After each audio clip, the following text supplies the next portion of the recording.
At 1 minute past midnight, Eastern Time on August 19th, a 50% tariff quietly becomes law across the northern border of the United States. No troops move, no missiles fire. But in Washington, a trade weapon that has not been used by any American president in nearly a century is about to detonate over roughly $20 billion of Canadian goods.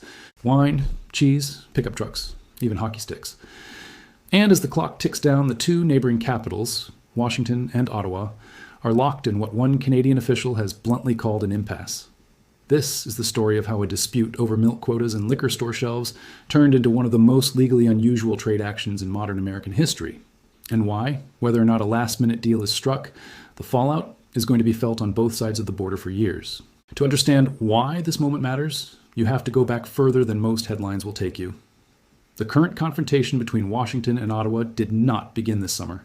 It began in late November of 2024, when the incoming Trump administration announced that among its first executive actions would be a 25% tariff on all Canadian and Mexican goods, tied to concerns over fentanyl trafficking and border security.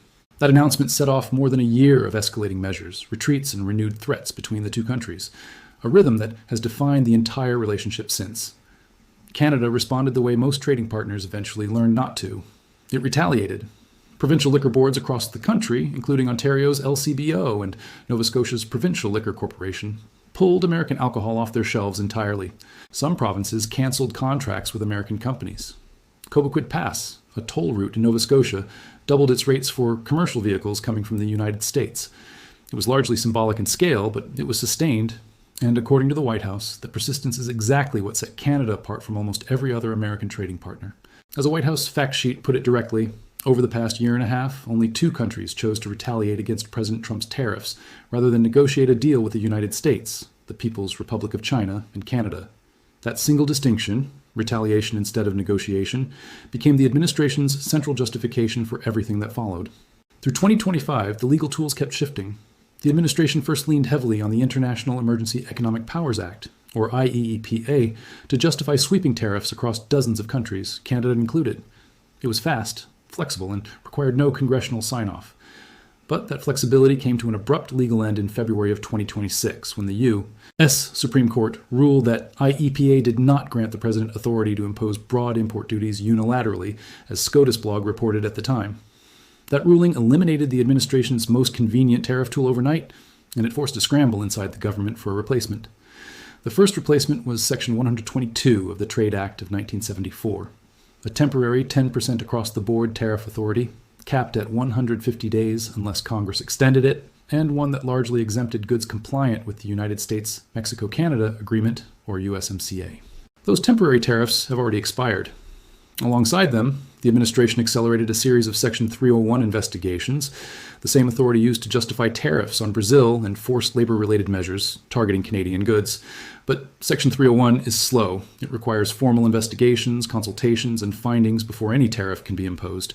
For an administration that wanted leverage fast, with a renegotiation of USMCA already underway, that timeline was a problem. So the administration reached back nearly a century into a statute almost nobody in modern trade law had ever seen used. On July 20th, 2026, President Trump signed 3 separate proclamations invoking Section 338 of the Tariff Act of 1930, the same broader piece of legislation known to history as Smoot-Hawley. According to a detailed explainer from Global Trade Alert, Section 338 has not been referenced since the 1930s and 1940s, and there is no record of it ever actually being used to impose a tariff before this moment. Legal analysis from the law firm White & Case confirms the same thing: no you. As president has ever previously imposed a tariff under Section 338. There are no implementing regulations for it in the modern Code of Federal Regulations, and because it has essentially never been used, there is no body of judicial precedent to guide how courts might interpret it. That matters, because Section 338 works very differently from the tools the administration had been using. It does not require a congressional vote. It requires no report to Congress afterward. It carries no statutory time limit. All it requires is a finding that a foreign country is discriminating against American commerce compared to how it treats other trading partners. And if that finding is made, the president can impose duties as high as 50%. If the discrimination continues even after that, the law technically allows the president to escalate further and block imports from that country outright. 3 proclamations, 3 sectors: motor vehicles, alcoholic beverages, and dairy products, together covering roughly $20 billion of Canadian goods entering the United States, or about 5% of everything Canada exports to America. Beyond those headline categories, according to trade compliance firm GHY International, the coverage extends further. Wine, hockey sticks, cement, and other goods swept into the same 50% duty. Energy products, potash, goods already covered under separate Section 232 tariffs, fish, and critical minerals were specifically excluded. And critically, unlike the earlier Section 122 measures, these new Section 338 tariffs do not care whether a product qualifies as USMCA compliant. A valid certificate of origin under the Free Trade Agreement offers no protection. That detail alone is why trade lawyers have called this a significant escalation. It applies even to goods that were supposed to move duty-free under the very trade agreement the three countries signed together. So what, according to Washington, is Canada actually doing that justifies this? The White House fact sheet lays out 3 specific grievances, one for each proclamation. On alcohol, the administration points to the fact that from March 2025 through February 2026, Canadian imports of American alcoholic beverages fell by roughly 81%, about $582 million, compared to the same period a year earlier. That collapse traces directly back to the provincial liquor board boycotts that began in early 2025 as retaliation for the initial Trump tariffs. On motor vehicles, the White House says Canadian imports of American-made cars fell approximately 22%, or $5.6 billion, from April 2025 through March 2026, after Canada imposed its own 25% retaliatory tariff on American-made vehicles. Ambassador Jameson Greer, the U.S. Trade Representative, put it in blunter terms in his official statement. Canada, he said, has put a cap on U.S. vehicle exports to Canada from companies that had been reshoring production back to the United States. And on dairy, the complaint is structural rather than retaliatory. The administration argues that Canada's tariff rate quota system for cheese gives the European Union, under its CD8 trade agreement with Canada, significantly more favorable access than it gives the United States, despite Canada having trade agreements with both. In the words of Trump's own proclamation, Canada denies to the United States the favorable treatment that Canada provides to the EU and its member states on cheese. Ambassador Greer summarized the administration's overall position in a formal statement from his office in Washington. Canada, unlike other partners and allies, continues to retaliate against the United States for its efforts to rebalance trade and protect U.S. industry in national security-sensitive sectors. He went further in a CNBC interview reported by CNN Business, describing the new 50% tariff as, in his words, a natural consequence of the Canadian retaliation. But that framing is contested, and this is where honest reporting has to slow down and separate assertion from independent analysis. According to research from the Atlantic Council's economics team, the picture is considerably more complicated than simple discrimination. Looking specifically at autos, the Atlantic Council found that Canada has maintained 25% retaliatory tariffs on 19 specific automobile tariff lines, and that American export declines were, in their words, far more pronounced for the goods actually subject to that retaliation than for goods outside it. In other words, the drop in U.S. auto exports to Canada tracks suspiciously closely with Canada's own retaliatory tariffs, not with some independent pattern of Canadian discrimination that predates them. The Atlantic Council's analysis of alcohol tells a similar story. American alcohol exports to Canada, they note, were actually rising before Trump's own tariff actions prompted the Canadian retaliation in the first place. That timeline matters enormously because it suggests the 81% collapse the White House cites as evidence of Canadian discrimination is, at least in significant part, a direct and foreseeable response to earlier American tariffs, not an independent act of bad faith. This is not a fringe argument. It is coming from a Washington-based economic policy institute, laid out with specific trade line data. And it sits directly alongside the administration's own justification in this script because both are part of the honest record. The facts of what happened are not in dispute. Why they happened, and who provoked whom first, very much still is. Then there's the legal question of whether Section 338 even survives a court challenge. And on this point, there is genuine disagreement among serious legal scholars. The kind of disagreement worth laying out rather than smoothing over. Philip Zelikoff, an emeritus history professor at the University of Virginia, who also worked as a lawyer on the earlier IEEPA litigation, has argued publicly, in an analysis published at the legal blog The Volokh Conspiracy, that Section 338 was effectively superseded by Congress in 1962 and again in 1974 through the Trade Expansion Act and Section 301 of the Trade Act, respectively. His reasoning is straightforward. If a president could simply reach back to a 1930 provision and bypass the detailed investigation and hearing requirements Congress later built into Section 301, then those later procedural safeguards would be meaningless. Zelikoff calls Section 338, in his own words, long dead, at least since 1962. Analysts at the Peterson Institute for International Economics have raised a related warning, cautioning that stretching Section 338, this broadly risks creating what they described as a substitute authority similar to the one that the Supreme Court just found to be illegitimate, a direct reference back to the IEPA ruling from earlier this year. The implication is clear. Having lost one broad, unchecked tariff tool at the Supreme Court in February, the administration may be inviting a similar legal fight over a second one. On the other side of that debate, at least one trade law analysis, published on the World Trade Law blog by a legal academic tracking the case closely, takes a more cautious view, noting that the Section 338 statute itself doesn't obviously contain exceptions for a country's stated justifications. If discrimination against American commerce can be shown to exist, the analysis argues, the statute as written doesn't appear to require the president to weigh whether that discrimination was itself a response to earlier American tariffs. That same analysis also raised a specific procedural question worth watching, whether the U.S. International Trade Commission, which under the statute has a standing duty to monitor and report on foreign discrimination, was actually given the chance to complete that process before the proclamations were signed. A separate legal explainer from the Canadian law firm BLG adds one more wrinkle specific to dairy. Part of Canada's defense on that front, the firm notes, is that its dairy tariff rate quota system for the United States has already been formally challenged once before. Twice, in fact, by the U.S. government itself through the dispute settlement process under the existing USMCA agreement known as CUSMA in Canada. That means the dairy question isn't actually a new grievance. It's a long-running, previously litigated one that the administration has now folded into this much broader Section 338 action. So legally, this is uncharted territory on almost every level, a statute never before used to impose a tariff, no regulations describing how it should work, and no court precedent to draw on. Which is precisely why some trade law observers, including the author of that World Trade Law analysis, have speculated that the 50% number itself may function less as a fixed policy and more as negotiating leverage, something that could see the tariffs delayed or renewed in short-term extensions rather than triggered outright, depending on how the talks in Washington go in these final hours.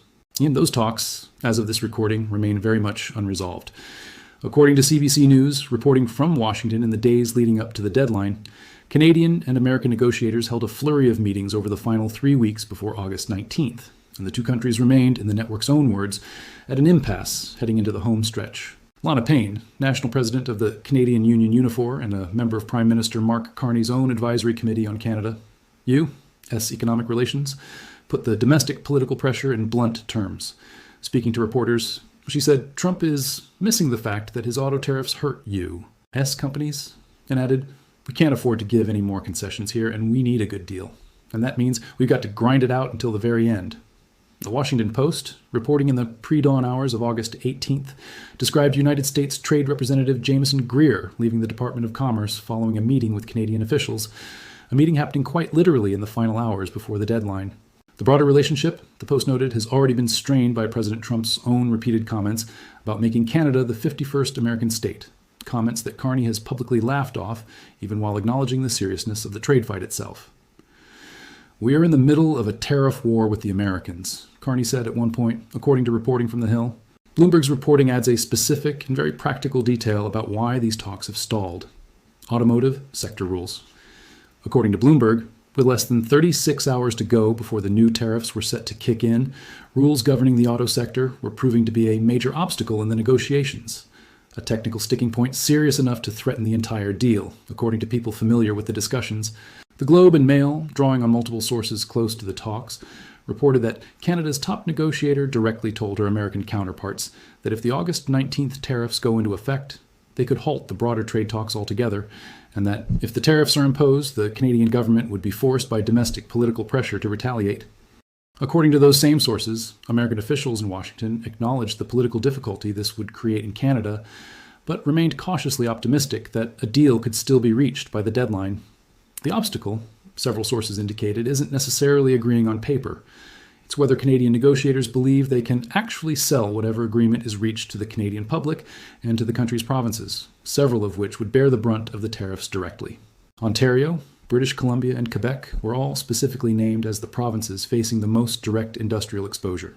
Dominic LeBlanc, Canada's minister responsible for U.S. trade, has been leading those negotiations on the ground in Washington, while Prime Minister Carney was traveling in Italy in the days immediately before the deadline. According to the Globe and Mail, LeBlanc was scheduled to fly back to the American capital on a Monday, but his plane was actually turned back to Montreal due to weather.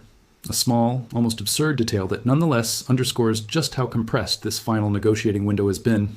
Carney himself was expected back in Canada around August 17th, with his office saying he remained in direct contact with his negotiating team throughout. LeBlanc, for his part, described an earlier round of meetings in Washington as constructive and detailed in a post on the social platform X, even as the overall talks remained deadlocked on the bigger structural issues. And Brian Clough, a former deputy chief of staff who advised previous Canadian governments on U.S. relations and now consults on cross-border geopolitical risk, offered a useful outside read on the situation to the Globe and Mail. The sheer fact that negotiations have continued this intensely, he said, means there's a real chance for a deal. But he cautioned that intensity doesn't guarantee an outcome, and that with barely a week to go at the time of his comments, there was very little runway left to work through complex technical policy and get Canada's individual provinces on board. Prime Minister Carney has been careful, publicly, not to signal weakness. Speaking at a summer meeting of Canada's provincial premiers, as reported by Bloomberg, Carney repeated a line he has used many times over the past year. Canada will not accept a bad deal. It's a phrase meant as much for domestic political audiences as for Washington, a signal that whatever concessions Canada might ultimately make, they will be framed at home as a negotiated outcome, not a capitulation. There's an additional layer to Carney's political predicament worth noting, drawn from the Hill's coverage of the dispute. The tension between the two leaders has at points turned personal rather than purely procedural. Trump has repeatedly made comments about Canadian leadership and about Canada's sovereignty that Carney has publicly brushed off, at one point laughing openly at a press availability when asked about the American president's remarks. But behind that public composure, Carney's own language has hardened over time. Describing the negotiations as nasty in comments reported by Al Jazeera, Carney acknowledged that the two leaders had spoken by phone and agreed to intensify negotiations in the weeks following the July 20th announcement, even as the underlying tone of the relationship kept deteriorating.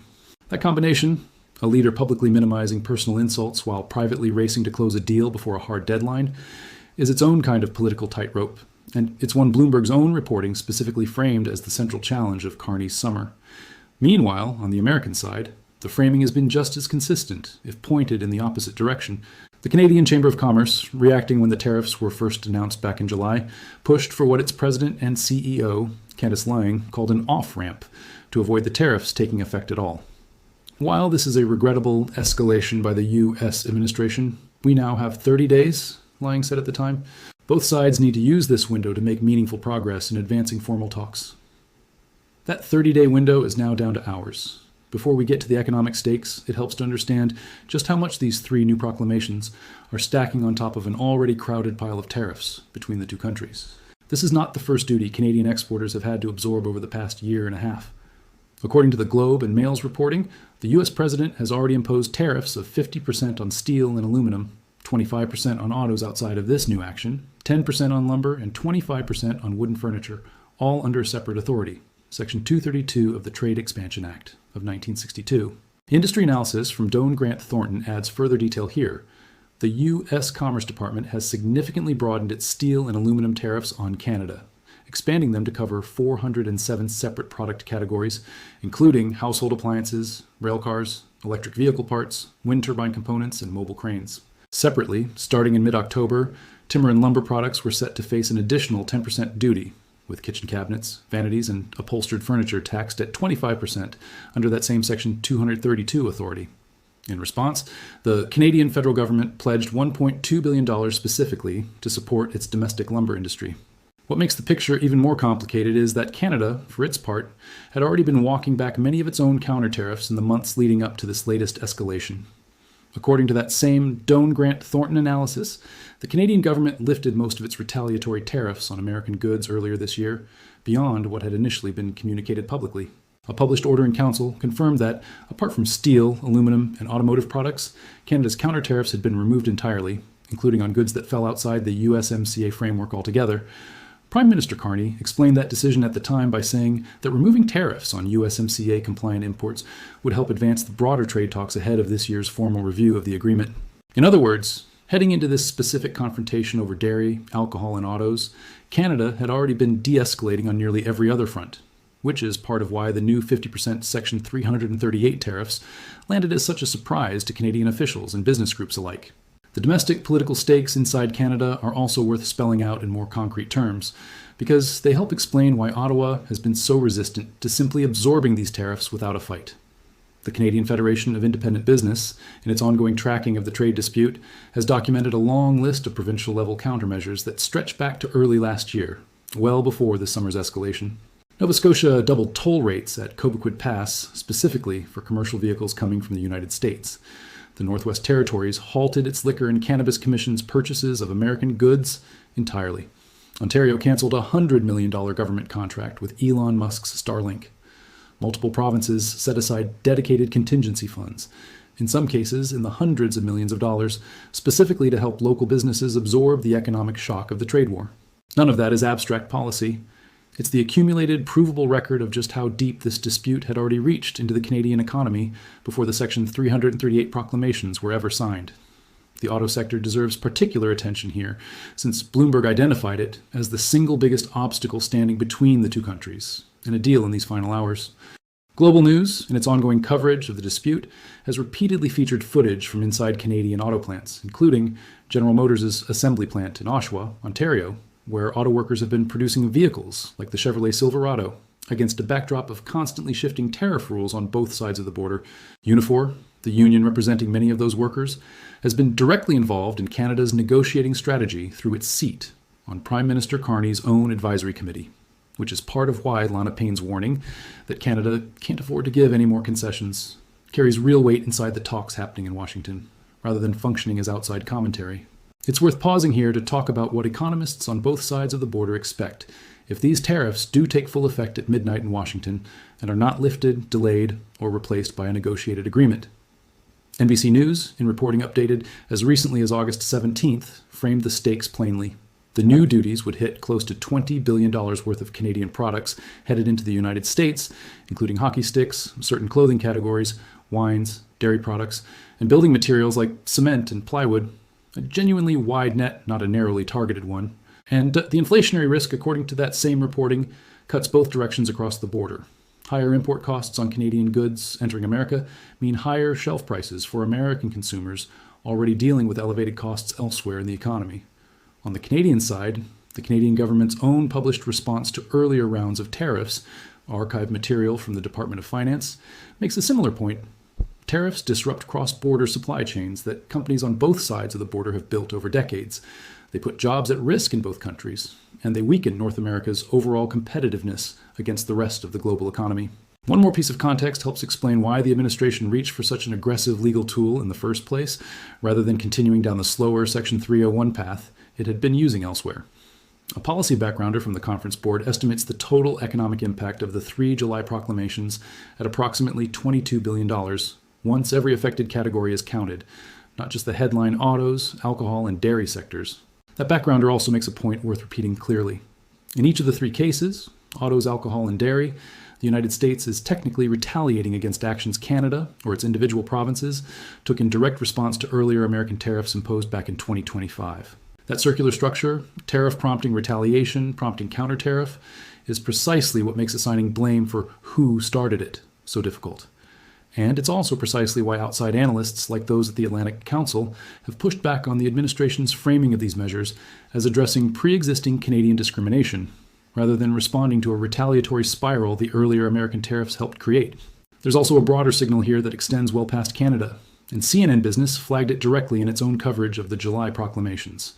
If the Trump administration succeeds in using Section 338 with its broad and largely undefined concept of discrimination as a viable legal pathway for steep tariffs against Canada, that same legal reasoning could, in theory, be extended to justify tariffs against any other trading partner whose domestic policies, trade-related or otherwise, the administration decides it doesn't like. In that sense, CNN's framing was that the actions against Canada function as something of a test case, a warning shot for the rest of the world about just how far this dormant 1930 statute might be stretched. It's also worth noting, honestly, that this entire confrontation is unfolding inside a larger, formal process. The scheduled 6-year joint review of the USMCA agreement itself, the very trade deal that replaced NAFTA during Trump's first term. According to legal analysis from the firm BLG earlier this year at the first joint review session, the United States actually declined to renew the USMCA in its current form, a significant and somewhat undercover development that frames everything happening with these tariffs. the Section 338 action isn't happening in isolation. It's happening while the underlying trade agreement between the three North American countries is itself formally up for renegotiation, which is part of why some analysts believe these tariffs are functioning as leverage inside that larger negotiation, rather than as a standalone permanent trade policy. So where does that leave things as the clock in Washington approaches midnight? As of this recording, no final agreement has been publicly announced. The Washington Post's reporting from the early morning hours of August 18th describes last-minute talks continuing right up against the wire, with Trade Representative Greer meeting Canadian officials in Washington within roughly 24 hours of the deadline itself. Whether that translates into a last-minute agreement, a short-term extension of the kind some trade law analysts have speculated about, or the tariffs simply taking effect as written, remains genuinely unresolved at the time of this writing. Multiple credible outlets, Bloomberg, The Globe and Mail, CBC, and The Washington Post among them, all describe the situation using strikingly similar language. Intense, delicate, and still unresolved. Before wrapping up, it's worth being transparent about where this account comes from and what remains uncertain. The core facts here, the 3 July 20th proclamations, the Section 338 legal authority, the specific tariff rate, the effective date, and the sector breakdowns, are drawn from official U. Hess government sources, including the White House fact sheet and a formal statement from the Office of the U.S. Trade Representative, cross-checked against reporting from Reuters, the Associated Press, NBC News, CNN, Bloomberg, and the Washington Post. The trade data on export declines in autos and alcohol comes directly from the White House's own published figures. The counter-analysis suggesting those declines track more closely with Canadian retaliation than with independent discrimination comes from the Atlantic Council, a Washington-based policy institute, and should be understood as analysis and interpretation rather than an agreed-upon fact. The legal debate over whether Section 338 remains a valid statutory authority is genuinely contested among named legal scholars, and no court has yet ruled on it. So any claim that these tariffs are definitely legal or definitely doomed to fail in court would be getting ahead of the actual record.